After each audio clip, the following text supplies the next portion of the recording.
What's up, everybody? I'm back with another one. Don't tell my fiance.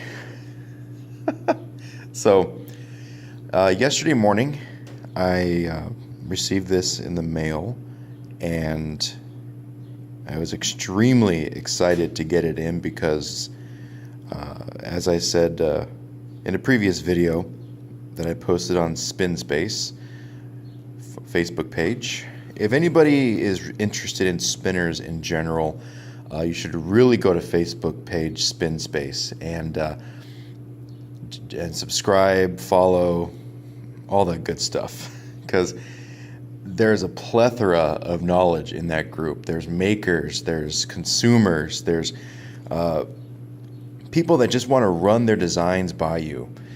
And it's a great place to be. I'll put a link in the description of this video, and just give it a check out. And if you like it, we'd be more than happy to have you. So anyway, back to the Hyperstone. The Hyperstone has been on my radar ever since I first started with spinners, and it began with a YouTube video by the average Singaporean. Shout out to Ben Ko. He got this. He got one in brass, I believe, and he absolutely loved it. He had nothing but great things to say about it, and so I looked on the website where these were available, and all sold out. They don't make very many of these guys, so you have to keep on it. You have to check their Facebook page as often as possible. So, all right, here I am rambling. I got it in yesterday morning. I pocketed it for my shift last night, and I have to say, it's a great product. Came with a certificate and basically saying that it's been tested, it spins, the performance is high quality, and I agree. I agree with that. This is the presentation. Now, I bought this secondhand, so nothing's brand spanking new, but presentation-wise, these guys over at spinner.vn, they know what they're doing. It came in this beautiful leather holster, and I call it a holster because when you put it in there, it basically snaps in. I don't know if I can get this. Let me show this to you. When you push it down, when you push it in,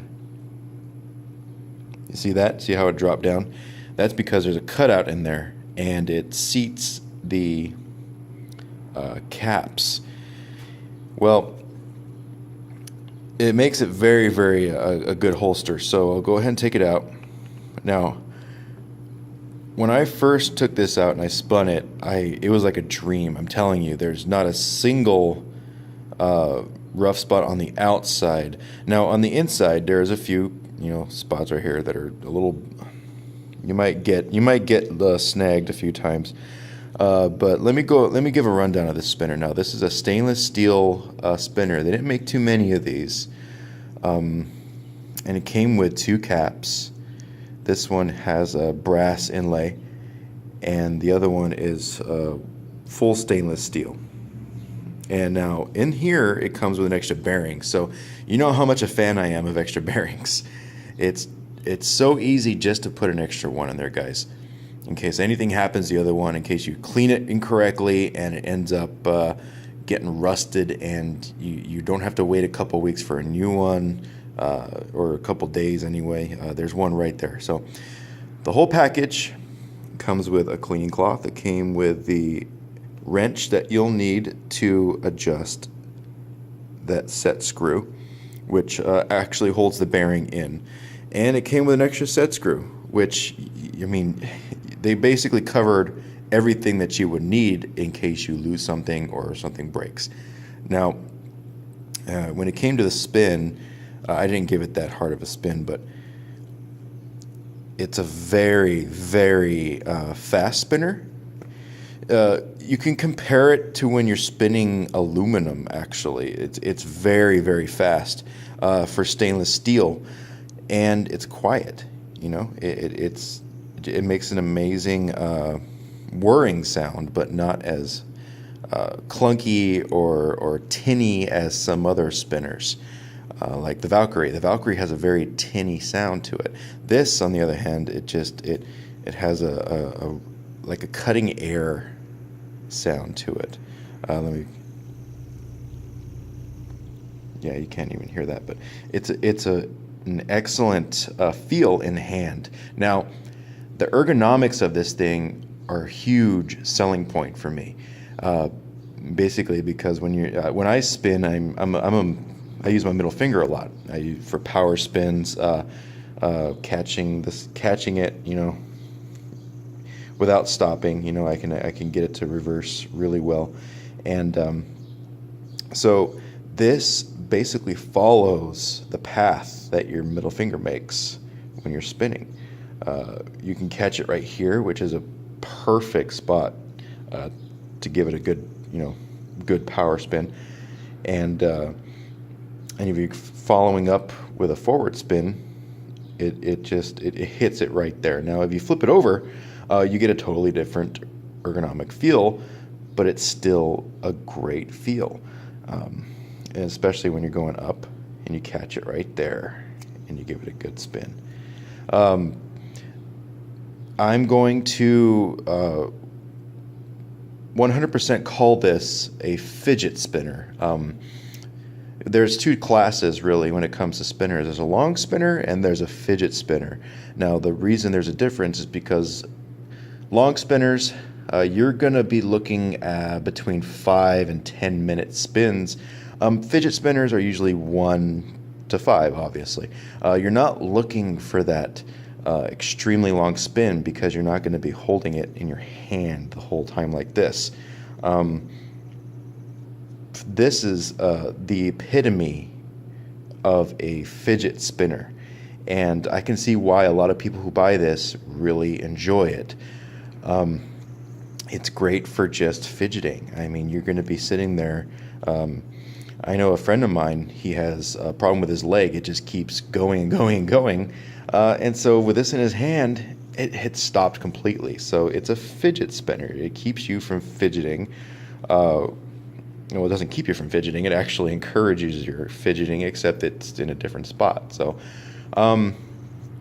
yes, this is a great spinner for that person who just wants to flick.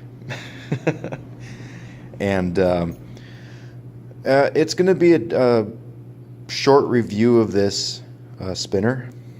It's I don't know if the manufacturer is going to be making any more of these.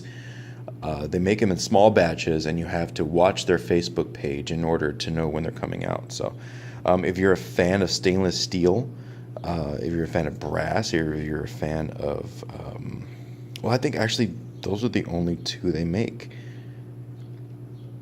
But anyway, so I have zero regrets about this spinner.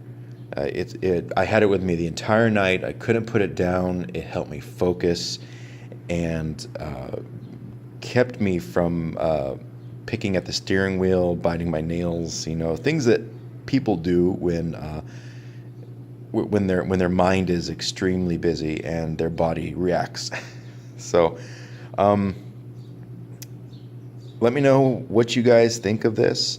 I enjoy it. I like the retention system. If you know what you're doing with this, then you're not going to have any problems. It's a set screw. You're not supposed to tighten it down all the way down as far as it'll go because it ends up warping the bearing, and you're not going to get those spins that you want. So overall, I'm extremely, extremely happy with this. And I'll go ahead and put it down here.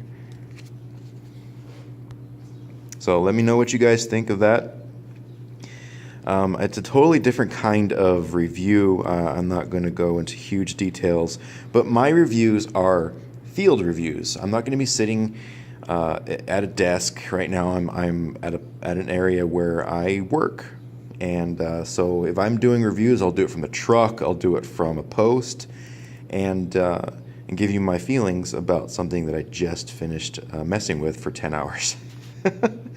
Anyway, thanks for watching, and let me know if you have any questions. I'd like to hear some input, and let me know how I'm doing. So have a nice day, guys.